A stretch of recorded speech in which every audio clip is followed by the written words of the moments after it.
जय माता दी। आप सभी को नवरात्रि की बहुत बहुत शुभकामनाएं। आपका स्वागत है एकता हीलिंग्स में। और आज नवरात्रि का 9वां दिन है। आज के दिन घट की जो हमने स्थापना की थी, कलश की जो स्थापना की थी, उसका आज हम विसर्जन करते हैं। क्योंकि आज आखिरी दिन है तो हमको आज विसर्जन करना है। वो विसर्जन एकदम अच्छे से और बिना पंडित के बुलाए हम कैसे कर सकते हैं, उसके बारे में जानेंगे। अब हम जानेंगे कि हमको कलश विसर्जन कैसे करना है। जैसा कि मैंने बताया था आपको कि ये कमल की मुद्रा है। ऐसे ये कमल की मुद्रा है। ये मुद्रा बनाकर हमको कलश को धीरे से उठाना है और पहले ही उठाने के पहले हमको 3 थालियां रखनी है अपने पास। जो है ये कलश को उठाने के पहले 3 थालियां या कोई पात्र या जो मतलब सीधी थाली, जैसे जो भी आपके पास है तो वो रखिए आप अपने पास। 3 थालियां खोल के अलग अलग, और उसके बाद ये मुद्रा बनाए, इसको ऐसे रखें और उसके बाद धीरे से कलश उठा के फिर ये दोनों छोटी उंगलियां अनामिका और ये अंगूठा, दोनों अंगूठे को जोड़ लें ऐसे। ये देखिए ऐसे हमने जोड़ा हुआ है, ये इधर का, और ये सारी उंगलियां खुली हैं। इसको कहते हैं कमल मुद्रा। और इस मुद्रा में रखते हुए हमको धीरे से अपने हृदय के पास लगाना है और अपने मन में माँ का आवाहन करना है, और करते हुए फिर धीरे से ही इसको पात्र के ऊपर रखना है। धरती पर कुछ भी नहीं रखना है, धीरे से पात्र के ऊपर रखना है। और पात्र के ऊपर रख के हमको उसके ऊपर जो कलश है उसके ऊपर जो हमने पान के पत्ते या आम के पत्ते लगाए हैं, और उसके ऊपर हमने नारियल रखा है। नारियल के ऊपर जो फूल धराया है, फूल जो हम चढ़ाते थे, जो हम फूल चढ़ाते थे, उस फूल को ये 3 जो अनामिका और मध्यामिका और ये अंगूठा, ये 3 जो उंगली, 2 उंगली और 1 अंगूठे से ये मुद्रा बनानी है। इसको गौमुखी मुद्रा भी कहते हैं और मृगी मुद्रा भी कहते हैं। उससे ऐसे उठानी है, धीरे से ऐसे फूल उठाना है उसमें से, और फूल उठा के हमको सूंघना है। सूंघ के ऐसे सूंघ के उसके बाद हमको जहाँ पे पूजा घर है वहाँ पे ईशान कोण पे हमको रखना है। ईशान कोण पे मतलब उत्तर और पूर्व की दिशा, जो उत्तर और पूर्व की दिशा होती है उसको ईशान कोण बोलते हैं। तो ईशान कोण में हमको वो फूल रख देना है। फिर उसके बाद जो इसके ऊपर नारियल रखा है उसको दूसरी थाली में रखेंगे, और उसके बाद जो इसके ऊपर पत्ते रखे थे, जो आम के पत्ते या पान के पत्ते थे, उनको हम दूसरी थाली में रखेंगे।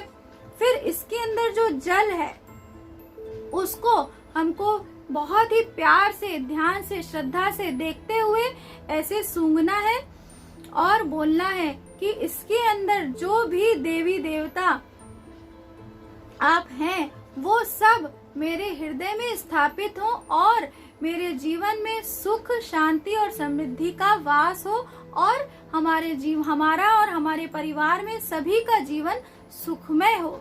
ऐसा बोलते हुए फिर इस कलश को हम धीरे से पात्र के ऊपर रख देंगे।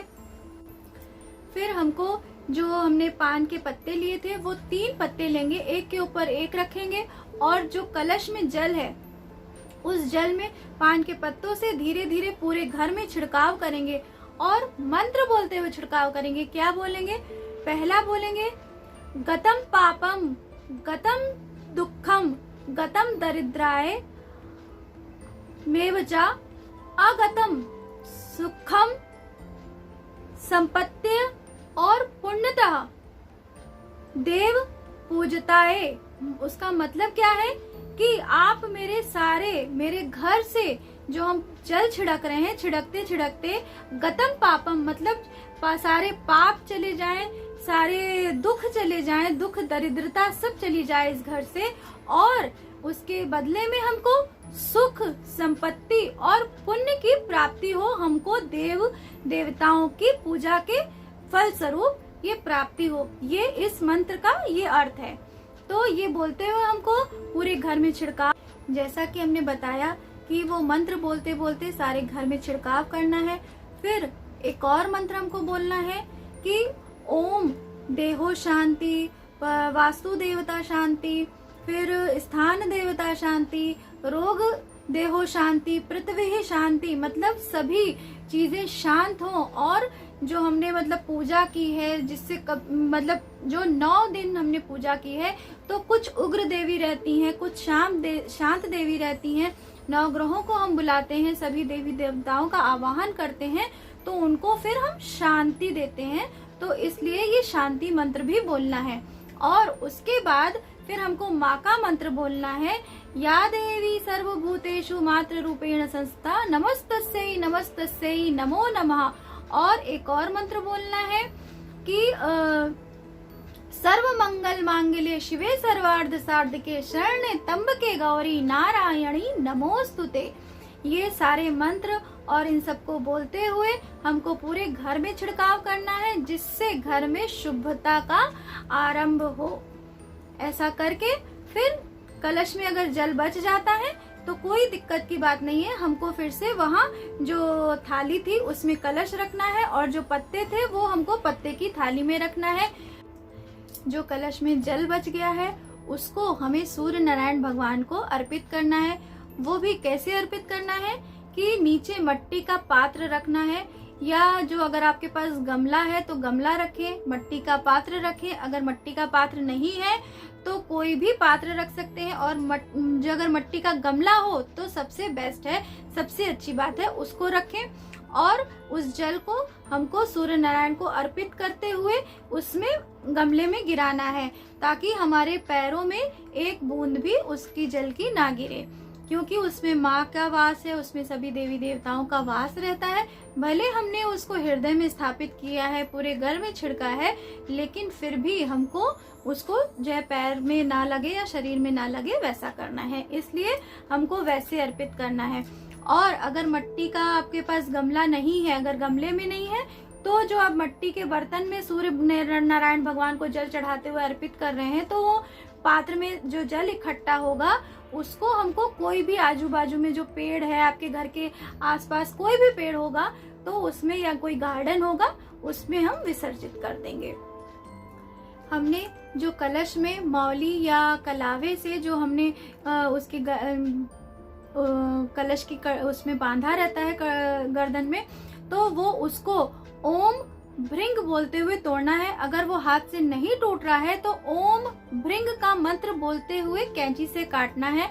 और उसके बाद जो हमने आम के पत्ते या पान के पत्ते लिए हैं उनको हमको कलावे में बांधते हुए तोरण बनाना है। अगर आपको तोरण नहीं आता है बनाने तो सारे पत्ते एक साथ लेके ठीक से उसको गांठ मार दें और दरवाजे पे उसको लगा दें। अगर पत्ते हरे हैं तो बहुत अच्छी बात है, 2 दिन उनको लगाइए। अगर सूख गए हैं तो कम से कम 1 दिन उन पत्तों को कलावे के साथ द्वार पे बांधें, और जिससे शुभता आती है। तो वो करके उसके बाद उसका विसर्जन कैसे करना है, जो हमारा मिट्टी का गमला है, जो हमने मिट्टी के गमले में जिसमें जो है जल भरण सूर्य नारायण भगवान को जल अर्पित किया था, उसी गमले में से साइड से थोड़ी सी मिट्टी खोदनी है और वो पत्ते और मौली सब उसके अंदर डाल के गाड़ देना है और उसको विसर्जित कर देना है।